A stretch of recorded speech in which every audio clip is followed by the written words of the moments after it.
Hey everybody. So as we continue working with my team here, bringing them on, I got a special treat for you guys today. We have Nick. Hey everybody. So Nick is an important role in our acquisitions. How long have you been doing acquisitions for us?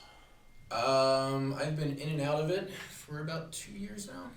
When he says in and out of it, Nick has taken a lot of roles in this business as we've asked people to depart the business, I guess is the way to put it. Correct, yeah. Nick has stepped into some of those roles. So he's done dispositions for us, in and out of that. Did you do inside as well, inside sales? Yes, so I did texting as well, and then I moved on to cold calling, and then I moved on to dispositions, and now I am strictly sales, and that is all. So Nick gets a lot of contracts for us.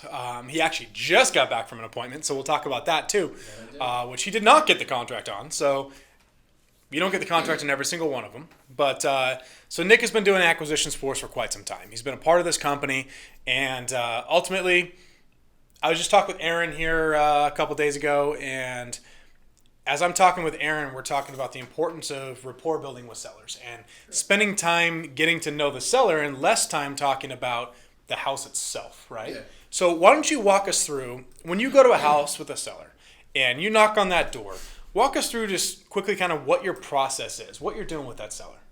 So, for instance, this appointment I went on now, basically what I did is I walked right up, I introduced myself, asked them certain questions. How are you? How's your day going? But they already knew you were coming. They already knew I was Okay. coming, so I already, set the tone beforehand with the phone call and all. So once I go up, I try to ask personal questions about their life, how's everything going, and then start talking about anything but what has to do with what I'm doing there, which is buying the house. Get them talking about what's going on in their life, make them think, that I care so much about what's going on with their life that I'm their best friend, basically. So this appointment I just went to, I talked to him for I think an hour and 30 minutes, and we didn't talk about numbers not even once. We talked about everything from his divorce to his son, his stepson, his children that aren't his children, everything possible besides a number. So we took a little walk around the house. We chatted as much as we could. We sat down. And once it gets to that point, they're basically your best friends. So, I knew everything about them in an hour and a half, every little detail. But this was a divorce situation, so those are always awkward, right? These are really awkward because in most cases, most divorces don't go perfectly. Usually there's a little bit of battling between them. So was she there as well or just him? So originally it was just him. She was at Costco, so I decided I was going to stay until she got back because I wanted to get a deal going. Once she pulled up, all hell broke loose. So did she know you were coming? She knew I was coming, but he sent her away to basically not have the confrontation, and he didn't want the fight to happen, which he knew was going to happen. So I started talking to her. She didn't speak English, so he was translating for me, and how that goes. I can't understand what's going on. So basically, she starts crying, freaking out on him, and it just turned into a war. I had to get on the cell phone with her son, talk to him. He wasn't agreeing with me. She wasn't agreeing with me. They wanted to split the house evenly. She didn't want to sign any paperwork. It was just a madhouse the entire time. Yeah. I finally got them to calm down a bit, start talking to each other and, started asking the right questions, what are they going to do on the back end if, they get the divorce, who's going to keep the house. At the end of the day, they both wanted to keep the house, which can't happen, obviously. Doesn't work, yeah. So we need to find them a price that would work for them to both buy their own house. I came up with a price for them that worked for them, and then all hell broke loose again. And she decided to cry and freak out and just start cursing at the husband there. So at that point, I was escorted off the property, and I ended up not getting the contract. All right. So that's a typical situation when they're going through a divorce. So what's going to happen next? What are you going to do now that you're back from the appointment, same day? What are you going to do next? So now I am going to pound the phones all day. As far as that contract, I'm just going to keep following up with them. The husband I had on board. So now it's getting the wife on board, which is going to be kind of hard. I got the son's number, so I'm going to be calling him, every day, asking what I can do, how I can help them. If I need to find them properties, I can do that. Yep. Anything I can possibly do to get the wife on board, I'm going to do. Okay. So you're going to continue to follow up with them. So let's talk about how important follow-up is when you start working with sellers. So you talk to a seller the first time, whether you go to an appointment or not with them. And do you talk to a seller one time and never call them again? Absolutely not. So when I went to, I spoke with him for 2 weeks before he agreed to an in-person appointment. Okay. Which it didn't turn out to a contract, but getting in front of somebody and actually working them for 2 weeks, and I call them every day. I don't call, once a week. I call every single day until I get an outcome. Whether they tell me they're not selling their house or they want me to come out. And that's it. So the follow-up process behind it all, it has to be consistent. It has to be every single day following up with these people until they tell you they're not selling or they tell you to go screw off or whatever, or they sell you their house. And in this situation, they didn't sell me their house in person. I'm going to keep following up until I buy their house. Yep. Or they tell me to go somewhere. Yeah, because they obviously have a distress. Exactly. They need to sell. So one thing we do as a company, and I've talked about this many times, follow-up is so important in everything that you do. So we have follow-up sequences in place. The sales reps have their own sequences, but our leads team follows up manually and through automated follow-up with every single person that's ever called our company. Now, it could be someone that called us by mistake. Until they call us back and tell us to get it off the list, they're going to continue to get calls. And we want to make sure that we are following up with people. Now, one thing I stress is, and this is going to be a really tough question, so I want you to really try to answer this one. So if you're talking with a seller and it's this week, and that seller says, call me next Wednesday. It's tough. When are you going to call that person? I call that person next Wednesday. Great. And would you call them Thursday? No, because at that point, you've lost their trust.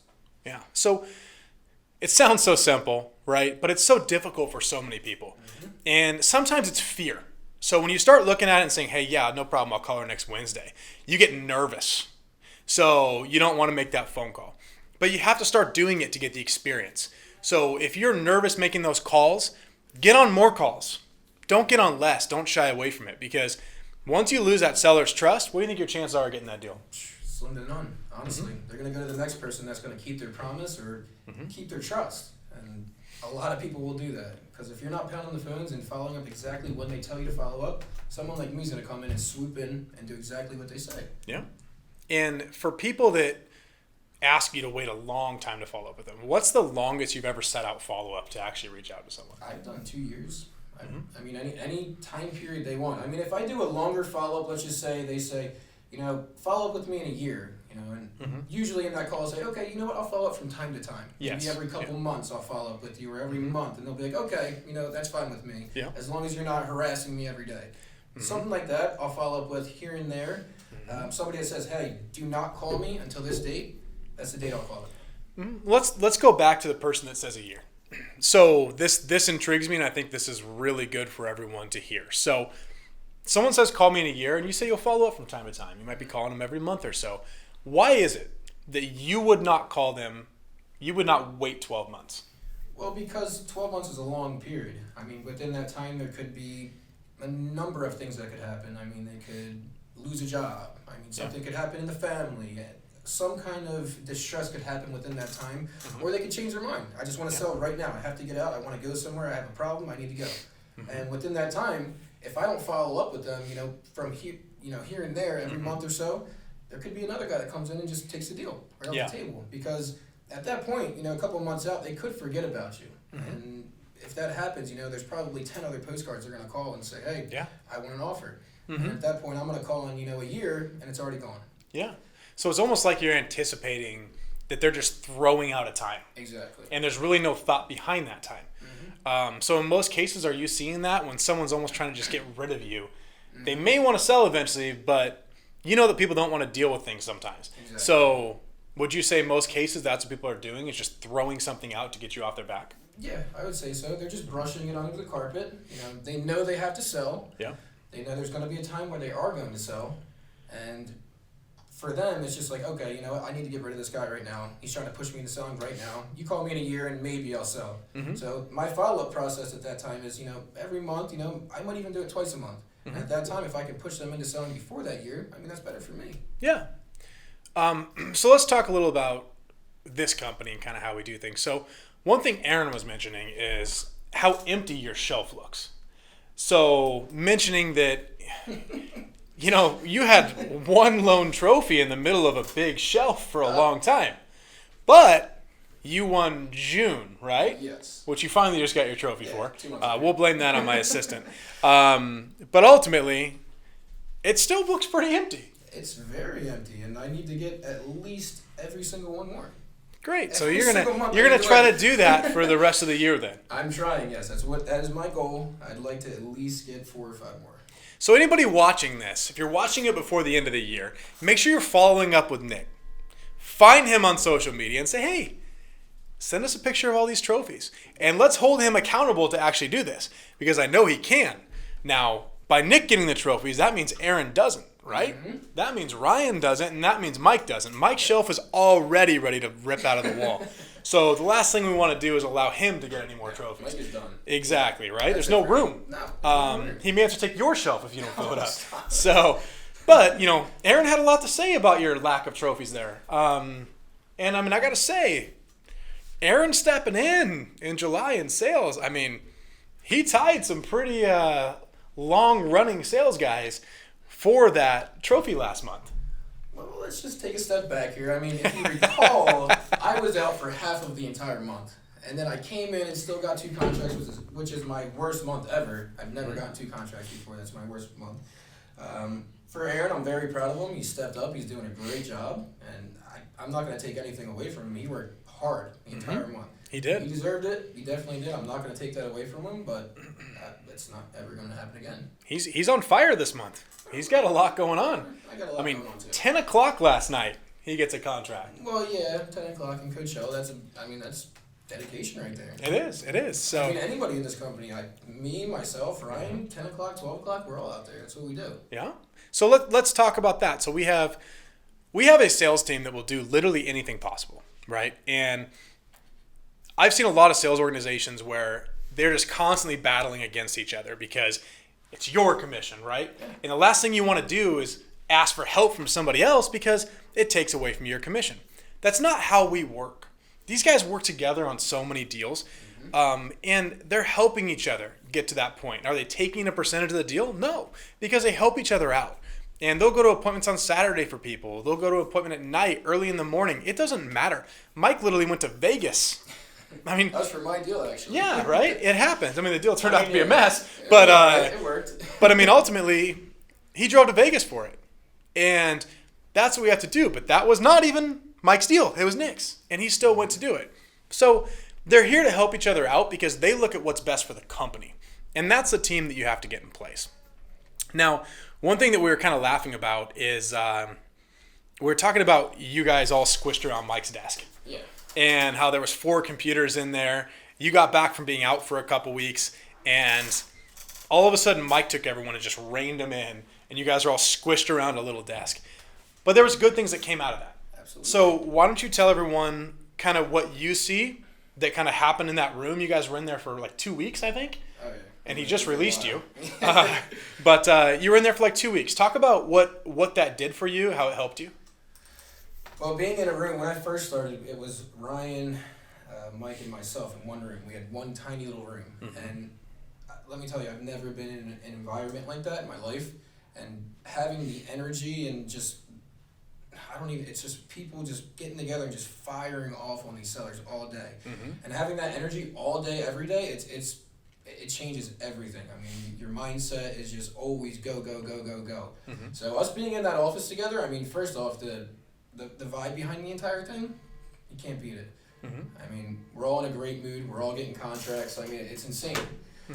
So the biggest thing that I see from coming out of that room, the fire behind each and every one of us. Mm-hmm. Dylan, he's a changed man once he came out of there. He just started too. He's Yeah. getting on the phone calls. He's talking to sellers.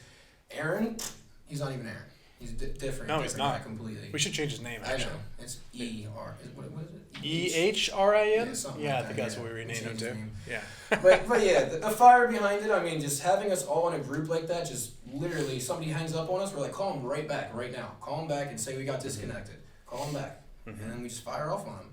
And having somebody else there to kind of, when you're in a call, we'll put it on mute. Like, we'll say, okay, we'll ask them this. It's a question that maybe wasn't in your mind. So the phone's on speaker. Exactly. Yeah. Put it on speaker at all times. So it's a question that maybe you weren't thinking about at that moment, but you have somebody else there to kind of guide you through that. And it's a learning process, But like I said, the fire behind it all and the energy is just insane once you come out of there. Mm-hmm. So everyone came out of there and they started getting contracts. Exactly. They were getting contracts while they were in there too, but sometimes it helps to get a refresher on things. The person that thinks they know everything is the person that will fail. I promise you that. Guaranteed. I don't know everything. I learn things a lot. And all of us are sitting here and we're learning day to day. So Mike, he's very good at sales, very good at what he does, but he learns things from everybody else too. He may not want to admit it, but he does that. And we're all learning from each other. So our team in this office, how would you describe our office environment? Hectic at all times.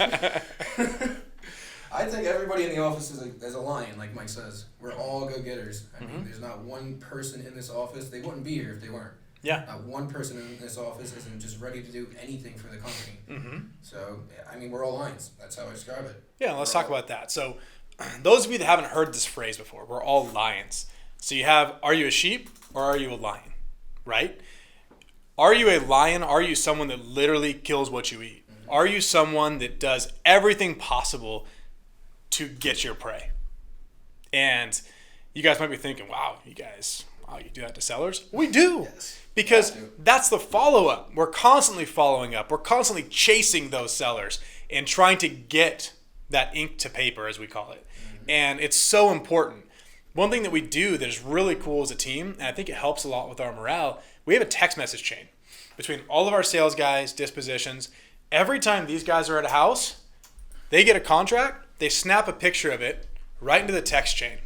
Everyone's always, oh, damn, good job. Congratulations, you're killing it. Then they come back to the office. What do we do at the office? High five right away, I think it is. Yeah, and then we ring the bell. Then we ring the bell. So ringing the bell to us is so important. That's something that really just shows a proud moment. And even if we get 50 contracts in a month, which I hope we do, that'd be great. At that point, we're going to ring that bell 50 times. We're going to get kicked out of this office. Yeah, very soon. Find a new one. I said before we should do an air horn. Great. Let's just make everybody know Honestly, we're succeeding. We need to find that next best thing. But ultimately, our bell was on Amazon for $25, and we've gone through 3 or 4 of those things. We've literally ripped them off the wall. We've broken them. Ringing it. You broke it. Remember? He did, but that's our mistake for letting Aaron ring the bell. But I mean, our camaraderie in the office is really good. So when we start looking at the team we have, this team not only spends time together at work, they spend time together outside of work. And that's so important because we know what's going on in each other's lives. And I would say ultimately we're all here for each other. Guaranteed. If anything happens. We look at it and one of us goes down, we're all there to help. And that's so important. And we don't even think a second about that. Something happens to someone's family, anything like that. I mean, knock on wood, but we're there to help. Family is important. So we have to make sure that we put a good work-life balance in. Well, these guys might work their ass off. They may come in at 9 o'clock, but work till 10 p.m. I mean, they still have to have that time to go and unwind and do their thing. So we try to respect that as a company. I think that's very important. But from an acquisition side, you probably work some pretty strange hours, right? Yeah. I mean, it's all over the place. If I have an appointment, like Aaron went to, 10 o'clock last night, if I have an appointment at any time that it's a possible contract, I'm going to it. I don't care what time it is, what day it is. It could be Saturday, Sunday. I don't care if it's a holiday. I'm going. Because it's a contract. That's money into the company. That's money into my pocket. That's money into everybody's pocket. Yeah. So, I mean, that's how I look at it. And a holiday brings up a good point because I don't know what everyone else has, but our busiest week every single year of phone calls is Thanksgiving week. Yep. And we worked, didn't we? We blacked it out, actually. One person got away with it. Yeah, we have. I mean, everyone gets Thanksgiving off, spend time with your family. But you have to think to yourself when you start setting time off for your employees and stuff, when your customers are off, that's when they have time to deal with this stuff. You got tons of contracts from that. Yeah, exactly. The Friday after Thanksgiving is, as Black Friday as it is, so important to people to go shopping, do all that kind of stuff. A lot of companies are closed. For us, we have so many calls in that week, it's hard for us to close that day because we potentially miss out on hundreds of thousands of dollars in opportunities in just those days. On Thanksgiving, our phone rings. It might be because people spend time with family on Thanksgiving and realize they want a divorce.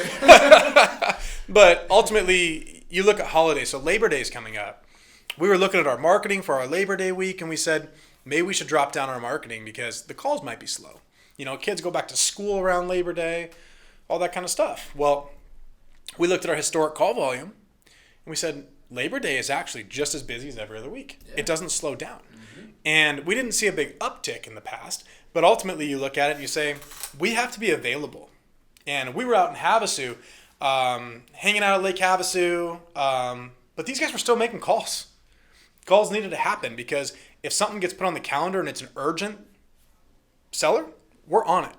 So we move pretty quickly when a seller calls in and it's urgent.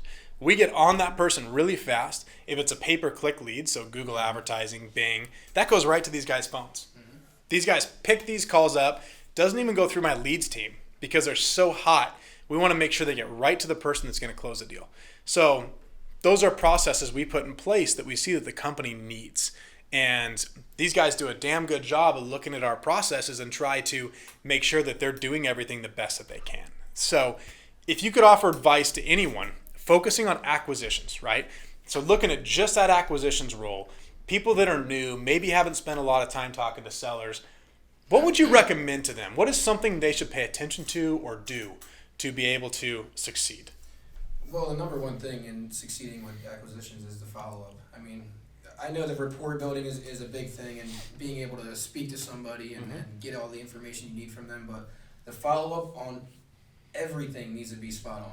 Mm-hmm. I'd say 75% of my deals are all off of follow-up because it doesn't happen right away. It never does. I mean, there's cases where I go and I get a call right there and then I get the contract same day, but I'd say 75% of the time I'm following up. And we go to these meetups and these people are like, how many times do you guys follow up?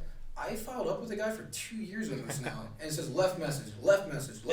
I won't stop until I get a hold of him, and that's what I do. So my main thing there is follow-up. Just keep following up with these people until they sell you their house or they tell you to go somewhere, and that's it. So don't take this one the wrong way, but you said 75% is from follow-up. Now, is that because you're really bad at closing when the first call's in? I wouldn't say that. I mean, the ones that come in very quickly and I know they're hot and I'm jumping right on them and I'm spot on, I jump right on them and I close them every time. Most of my appointments that I go out to in persons, I mean, I have a very good closing ratio when I go out. Honestly, I would say probably close to 60 or 70% on that as well. Yep. So my first time, calls, they go pretty well, but follow-up is more important than anything, I think. Yeah, and that was obviously a trick question to him. He does a good job closing with people, but my point that I'm trying to get across is don't assume that you can close everybody on that first conversation. So when he talks about follow-up, it brings me to one word, consistency. You have to be consistent. You have to be consistent in everything that you do in your business. That's follow-up, marketing. I've seen so many people that decide to send out marketing, and they say, okay, great, I'm going to go ahead and drop 200 letters. They drop 200 letters, and then they just go do something, just sit and wait. Oh, my phone is going to ring off the hook. I mean, mail in a lot of cases is less than 0.5% response rate of everything you sent. That's not very much. That's not very many calls. Now, let's say they sent those 100, and they got one call. They're going to say, oh, the response rate was horrible, and they're never going to send that list again. You have to be consistent. You have to send that list over and over again. So during an upcoming video here, we're going to talk about marketing. We're going to talk about how you stay consistent in your marketing and what it is that you need to do. So that's going to be a big thing that we're going to end up doing. For now, we'll let Nick go. But Nick, I appreciate you being here. And if you had one last thing to say to everybody, what do you got to say?